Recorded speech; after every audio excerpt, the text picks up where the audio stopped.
안녕하세요. 자담세무에게 세금연구소 송대권 세무사입니다. 최근 자영업자들의 생계터전인 상권이 무너지고 있다는 지적이 이어지고 있습니다.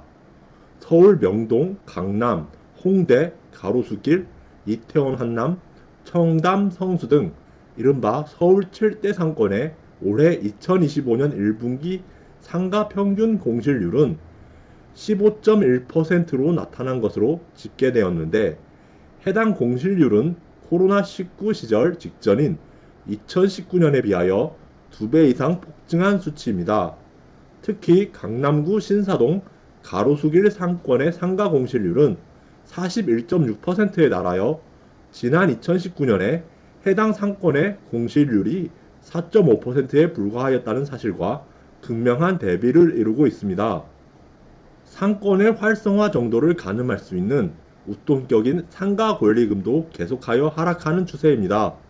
한국부동산원에 따르면 전국의 상가 평균 권리금은 2019년 4,276만원에서 지난해 2024년에는 3,443만원으로 5년 사이에 19.5% 하락하였고, 같은 기간 동안 서울 상가 권리금은 5,130만원에서 4,915만원으로 하락하였습니다.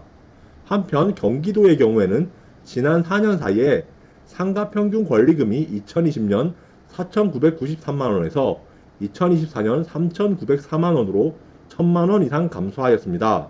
권리금이란 임대차 목적물인 상가 건물에서 영업을 하는 사람 또는 영업을 하려는 사람이 영업시설, 비품, 거래처, 신용, 영업상의 노하우, 상가 건물의 위치에 따른 영업상의 이점 등 유형 무형의 재산적 가치의 양도 또는 이용 대가로서 임대인 임차인에게 보증금과 차임 이외에 지급하는 금전 등의 대가를 의미하는 것이며, 이러한 권리금이라는 금전과 결부되어 체결되는 권리금 계약이란 상가 건물의 신규 임차인이 되려는 자가 임차인에게 권리금을 지급하기로 하는 계약을 뜻합니다. 권리금은 지난 2015년에 상가 건물 임대차 보호법 개정에 의하여 법제화되기 이전까지는 관련 법률 규정이 전혀 마련되어 있지 않아 법적인 보호를 전혀 받지 못하는 일종의 법의 사각지대에 놓여 있었습니다.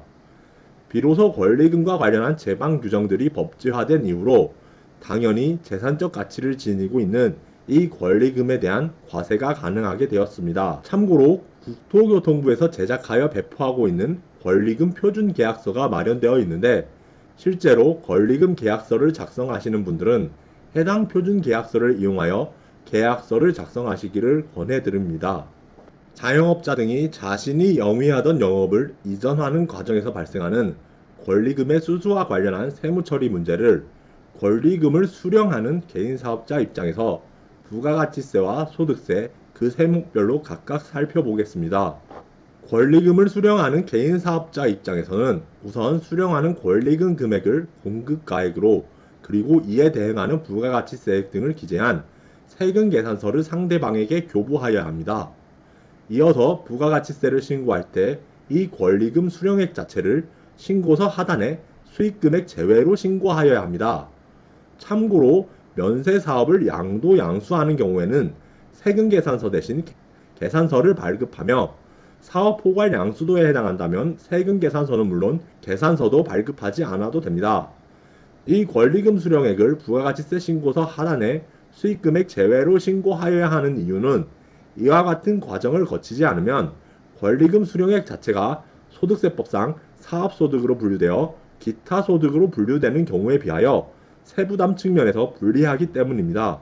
즉, 권리금 수령액이 사업소득으로 분류되는 경우에는 이에 대응하는 필요경비가 실제로 존재하지 않기 때문에 60%에 상당하는 필요경비가 공제되는 기타 소득으로 분류되는 경우에 비하여 조세 부담이 상대적으로 가중되기 때문입니다.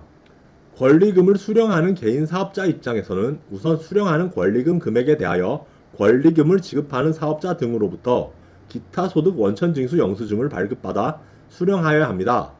이어서 종합소득세를 신고할 때 해당 권리금 수령액과 관련한 기타 소득 금액을 개인 사업자의 사업소득 금액과 합산하여 신고하여야 하는 것이 원칙입니다. 이와 관련하여 개인 사업자가 종합소득세를 신고하는 경우에 권리금 수령액과 관련한 기타 소득 금액이 선택적 분리과세 기준금액인 300만원 이하인 경우는 거의 존재하지 않을 것이기 때문에 사업소득 등과 합산신고하는 경우가 대부분입니다. 참고로 이 거래에서 권리금을 지급하는 사업자 입장에서는 자신이 지급하는 해당 권리금 금액 총액에서 지방소득세를 포함한 기타소득 원천징수세액을 차감하여 권리금을 수령하는 개인사업자 등에게 지급하는 것인데, 그 대가를 지급하면서 상대방인 권리금을 수령하는 개인사업자에게 기타소득 원천징수 영수증을 발급합니다.